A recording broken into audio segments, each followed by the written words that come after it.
10 years later and it's still nothing personal.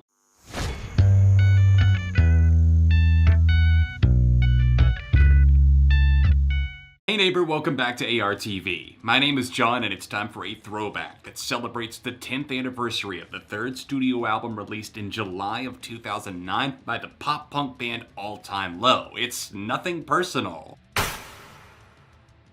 The band recently celebrated this landmark release by putting out a live re-recording of the entire album, which they called It's Still Nothing Personal. I don't have a ton to say about that because it was just a live playthrough. There were some changes. The documentary that went along with it was very cool, but today I'm here to actually just review the album because somehow I've never done that. For as many 10-year anniversary throwback reviews as I've actually done in the past few years, this one is actually one of the most important to me because I was actually listening to the entire album at the time of its release. I remember when this came out so vividly, going to pick up this CD, listening to and falling in love with these songs. There is such a connectivity, an electrifying feeling that you get when you throw this on. It is very cleanly produced, but it also has some hard-hitting grooves, the drum patterns on this record, the overall guitar tone, and just the sense of, yes, catchiness, but also an uplifting feeling that you can really relate to, especially those lyrics at the time. I was in high school, it was perfect. Now, I'm not dumb. I wouldn't look at this record and just say, oh, well, it's nostalgic, so it's automatically good. I've weighed out the pros and cons over the years, and honestly, this is an album from that time period that might sound 2009,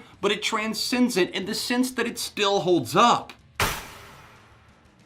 The opening track and lead single, Weightless, really set the tone for what this album was going to be. I found the single to be fantastic upon release. I had just started getting into them with the release of So Wrong It's Right in 2007, Dear Maria. All those tracks were starting to really make me a pretty big fan, but by the time Weightless came around, it was lights out, game over. The song is so fun. I love the clicking drum rhythm in this one that opens it up and then those guitars break through. Maybe it's not my weekend, but it's gonna be my year. I'm still looking at that phrase 10 years later, hoping 2020, that's gonna be my year. What I'm getting at is that the entire record is infectious as hell, and Weightless kinda set the bar high, but it's not even the best song here, and I say that nicely and loving that song. I think that the style of playing, the dicey guitars that are all throughout, the way that they're so prominent in the mix, and also Alex Gaskarth as a vocalist on this album, come on. He's just really charismatic. He's really likable. He pokes fun at certain situations, relationships, even himself. A song like Stella is obviously not about a girl, it's actually about alcohol. Prepare to party with a batch of songs that are among the best that All Time Low have ever created. I don't quite feel it's their best record. If you've seen my ranked episode on them, then that award goes to Don't Panic, but still, it's very close, and that's crazy to say 10 years on. There's definitely kind of a juvenile feeling, but I don't say that as an insult. It's a tone that actually kind of brings out the best parts of what the album has to offer.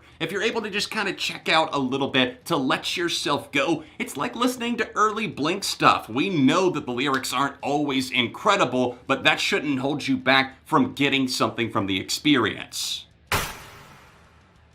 Sharp, sassy songwriting, incredibly catchy melodies, hooks for days, songs that will not quit, and also some actual genuine emotion. One of their most popular songs, Therapy, is on here. One of the best album closers I've ever heard still to this day. It's a riveting tune, and they have a lot of those. I think from party song Walk of Shame, which breaks down any door that's in its way, to be incredibly boisterous, flamboyant, over the top. It's actually my favorite all-time Low song still to this day. And then to the prowess of Sick Little Games that really just circles the drain, calling out some people in the process. The lovable Stella that's so fun to listen to. The lyrics are playful, the little vocal tricks and manipulations. I think that at times the record can feel a little bit overproduced and maybe oversaturated. Perhaps that's the result of them working with multiple producers, but overall, for them working with multiple people, it sounds surprisingly cohesive. Throw the windows down and sing along to the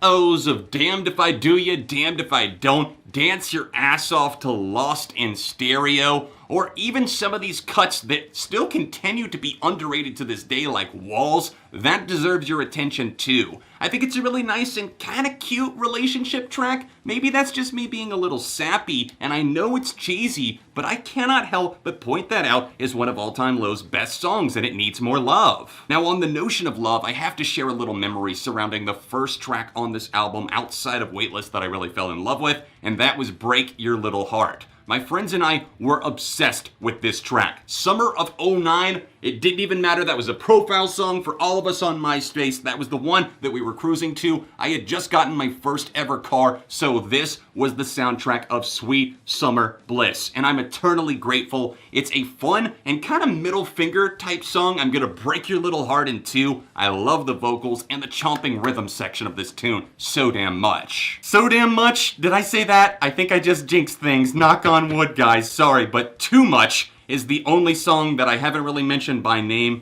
and I was unfortunately holding out because it's by far the worst song on this album, one of the worst in their entire discography, unfortunately. I just feel that everything about this song just drops the ball incredibly hard. The auto-tune does not work. It's so out of place in the track list. Towards the end of this, I mean, it's sandwiched in between Walls and then Keep the Change, You Filthy Animal. Two fantastic cuts. And then you've got Too Much that just kind of wanders aimlessly. I will say that the re-record that they did for the It's Still Nothing Personal is far superior, but also still far from being a great song. It's just alongside that cut from Future Hearts that I just feel that put a stain on them in a way. Edge of Tonight, I can't vibe with either still. Take a trip down memory lane and revisit this record for its 10th anniversary in 2019. I still love the hell out of this album, even though I recognize that it's not perfect. I think it does have a lot of things that it does incredibly well. I think there's a nice balance on this album. So many of their best songs appear here, and overall, I'm rating Nothing Personal by All Time Low a 4.5 out of 5. I would love to know your thoughts. Have you heard the full album before? If not, if you've only heard some of the singles, maybe you're a newer fan, go back and discover this album because it's still holding up so well. Leave any and all thoughts you have on the 10th anniversary of Nothing Personal in the comment section down below, and please drop a like on this review if you enjoy seeing throwbacks like this. If you want to support the content, then hit up patreon.com/ARTV or see another All Time Low video right here. All of my socials can be found in the description, and I'll see you soon for more on ARTV.